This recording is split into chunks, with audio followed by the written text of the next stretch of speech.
مبارک کې راځي الله تبارک وتعالى نظمک پیدا کړی و او نه اسمانونه پیدا کړیو. الله تبارک وتعالى په خپل باندې د سوره طه او د سوره یاسین تلاوت وکړو. چې کله فرشتو دا دوه سورتونه واوریدل کنه نو فرشتو وی مبارک تشي هغه انسان لچ پچا به دا کلام نازلېږي او مبارک تشي هغه سينو لره چې په کوم سينو کې به دا کلام محفوظ کیږي او یادې به او مبارک تشي هغه جبو لره او هغه شوندو لره چې په کوم جبو په کوم شوندو به د قران تلاوت کیږي. لازمه کو اسمانونه نو پیدا چې فرشتو تاسو ته صدر کړی دا مبارکي در کړی دا. الله یو ځل نبی علیہ الصلوۃ والسلام فرمایي د سحر مونږ یو کو داسې راو ګرځیدو صحابه کرام ناس دي. نبی علیہ الصلوۃ والسلام فرمایل وی پتا سو کې داسې سوکشته دي چې بیګا شپه یو وګ ګیډي ته ډوډۍ ورکړي یو وګ انسان موړ کړي وی پتا سو کې داسې سوکشته. ابو بکر رضی الله تعالی عنہ فرمایل وی او د الله پاک پیغمبره ما بیګا شپه یو وګ موړ کړي دي هغه ته می ډوډۍ ورکړي و. بیا نبی علیہ الصلوۃ والسلام فرمایل وی پتا سو کې داسې سوکشته دي چې بیګای د یو مسلمان بیمار پرسی کړي او پوښتنه کړي داسې در پکې سوکشته.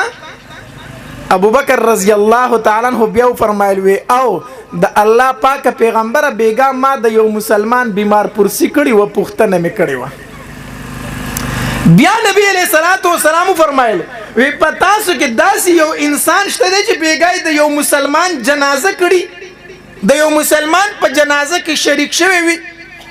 ابو بکر رضی الله تعالی عنہ بیا فرمایله ابو بکر د کړمله ابو بکر رضی الله تعالی فرمایله او د الله پاک پیغمبر بیګا بیا د یو مسلمان په جنازه کې هم شریک شوم. خو د الله پاک پیغمبر یو خبره درته وکم نبی علیہ الصلوۃ والسلام فرمایلی او وی یوږي انسان باندې مې ډوډۍ خوړله بیا یو مسلمان یو صحابي بیمارو داغه تپوس نه ورلم بیا یو جنازه او پاغي کې می شرکت وکړو نو چې کور ترالم د شپې ډیر زیات ټایم نا وخت نو ما سوچ وکړو کو وسو د کېګم نو تهجد خو پرې د سار مانزه ته بم پانه سما برانه تهجد کزا شوم برانه سار مونږه کزا شي وی د الله پاک پیغمبر ودن شوما قران می راوغستو د قران تلاوت می شروع کو نو بیگانه شپه می بیا د قران په تلاوت کې نور ته راکړه.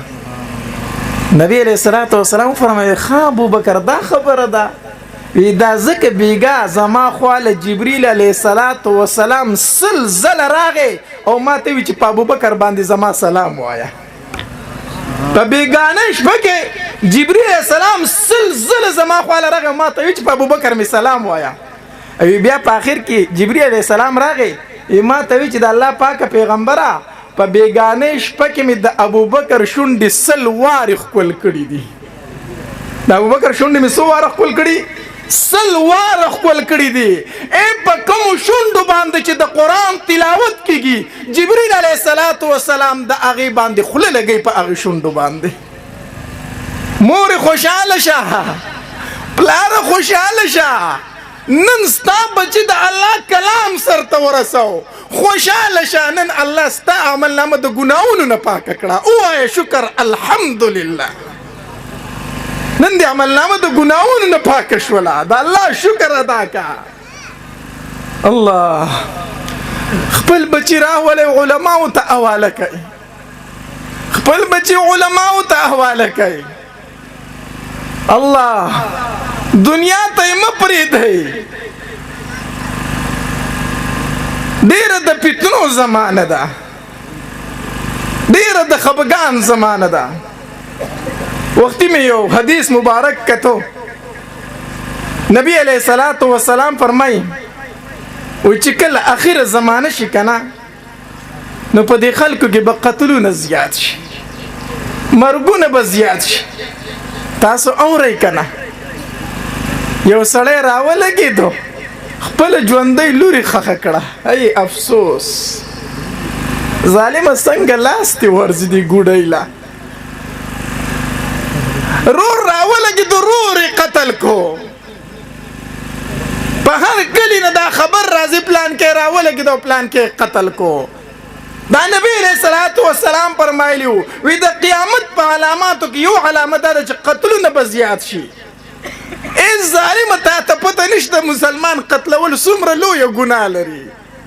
حدیث مبارک کی راضی نبی علیہ الصلوۃ والسلام فرمایي وی کو چرته وو اسمانونو والا وو زمکو والا دا د یو مسلمان په قتل کې شریک شي الله تبارک وتعالى با دا وو اسمانونو والا دا وو زمکو والا اور د جهنم ته اولي چې دا د یو مسلمان په قتل کې شریک شو د یو مسلمان په قتل کې.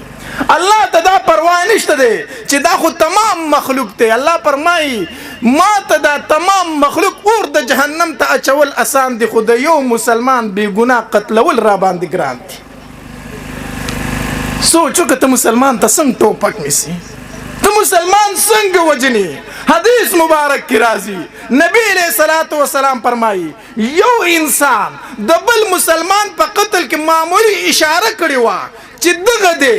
حدیث مبارک کی راضی د قیامت په ورځ باندې براشي په دې تندې ورته لیکل شوی آیس من رحمت الله د الله د رحمت نه نا امید انسان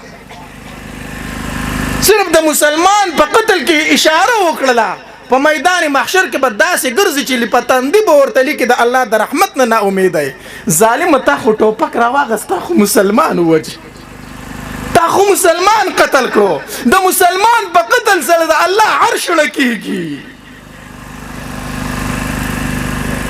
کوم حالت ته روان یو کوم زمانې ته روان یو لږ افسوس پکار دی.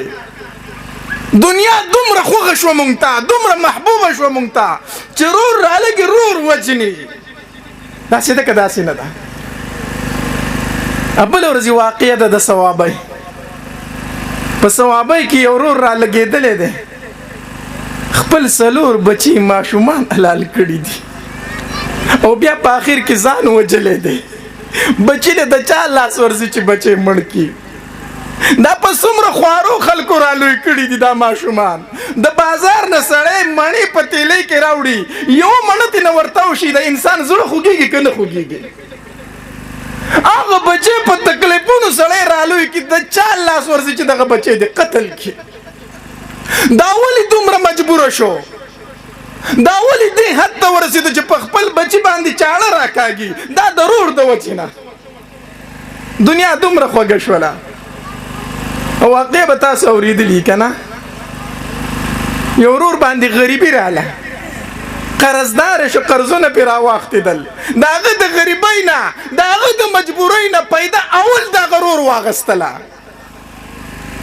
اول پیدا چې د هغه رور واغستله رور یې ورته وي مجبور